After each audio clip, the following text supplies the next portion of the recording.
Welcome back guys to my channel. I am your friend Tapjoti Mitra, got confluenced again with lots of love and happiness for you.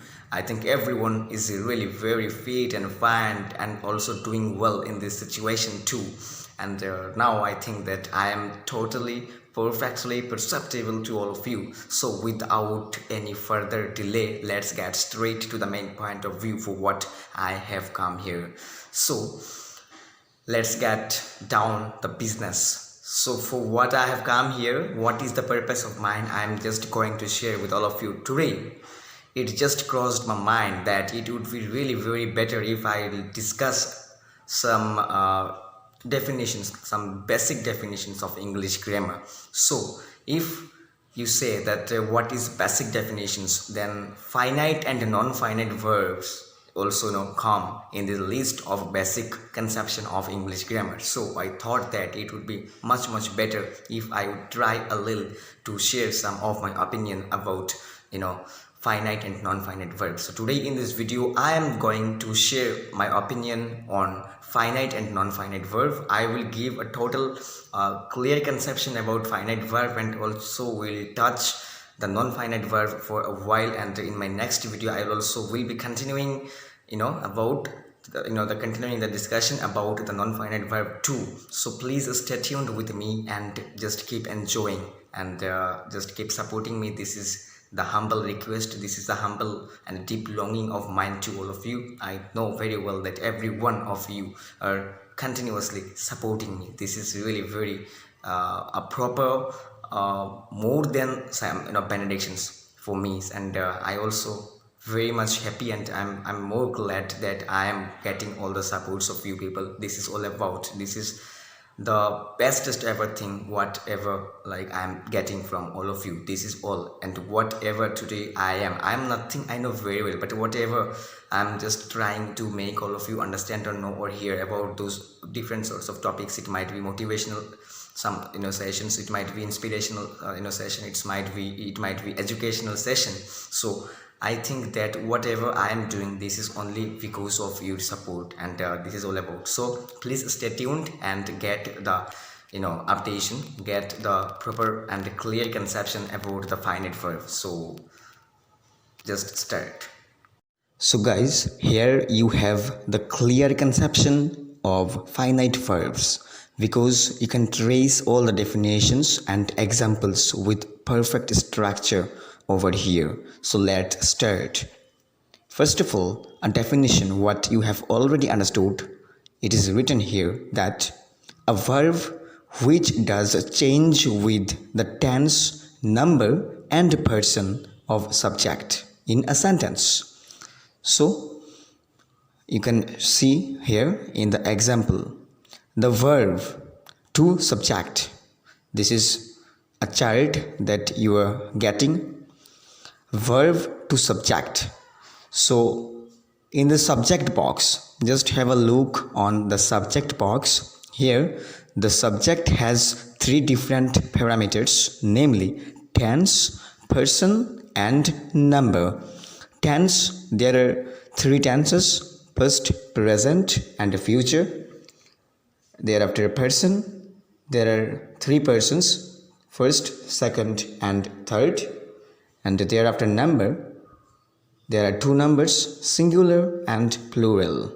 That means the subject has three parameters: tense, person and number. And in a sentence, the finite verb also does change as per or according to the tense, person and number of subject in a sentence. So first example that you can see here, that the verb changes as per the tense. Here you can find I play football. This is a present tense in a sentence. And the second one is I played football. That means this is a past tense. The sentence is in past mode. Did you get that? So the verb play has been changed to played. Why it has been changed?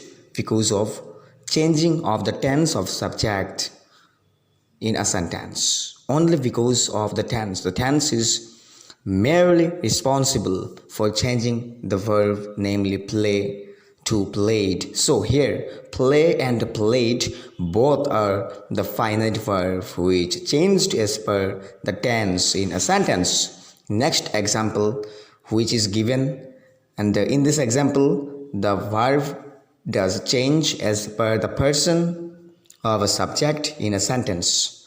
So just have a look on the example. Listen. I run a mile daily. Here you can find the first person in a sentence, I. Thereafter, in the second example, you can have he runs a mile daily. He, here the subject changes. Here the subject he is a third person singular number. That's why the verb run has been changed to, runs. So why it has been changed? Because of the person of subject in the sentence. So here run and runs both are the example of finite verbs. Truly they are considered as finite verb. And the last one example is, you can find here that the finite verb does change as per the number of a subject in the sentence. So the first example is banana is of yellow color.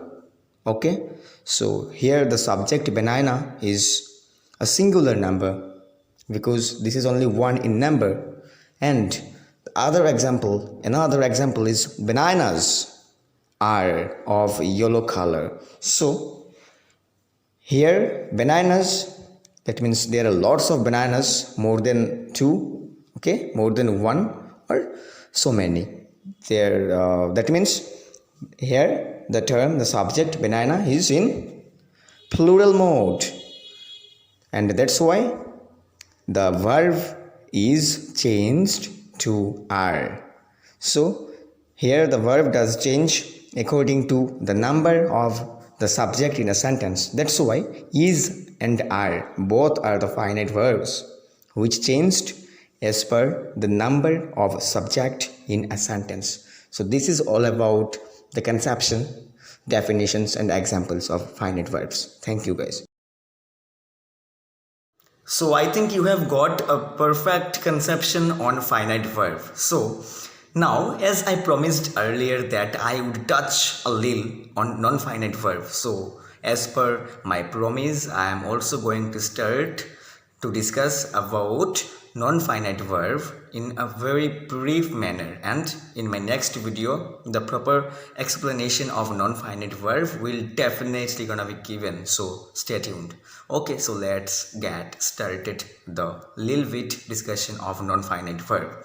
Non-finite verb. So what is non-finite verb? Non-finite verb is a sort of verb which doesn't change as per the tense, number and person of the subject in a sentence. It just remains as it is. It remains same. It never changes. This is the salient feature of non-finite verb, and it is somewhat opposed to finite verbs, because finite verb changed, as we have seen in the example, it changed as per the subject, okay, as per the three parameters of subjects. But one more interesting thing about non-finite verb is that the non-finite verb is used as an adjective, as an adverb, as a noun.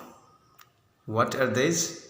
As an adjective, as an adverb and as a noun. It is worked, it is used, okay, it does function, and furtherly it also does function as a gerund, as a participle and as an infinitive in a sentence. So what we got in this discussion, that non-finite verb never changes according to the tense, number and person of subject in a sentence, but it is worked and it does function in a sentence as an adjective, as an adverb and as what?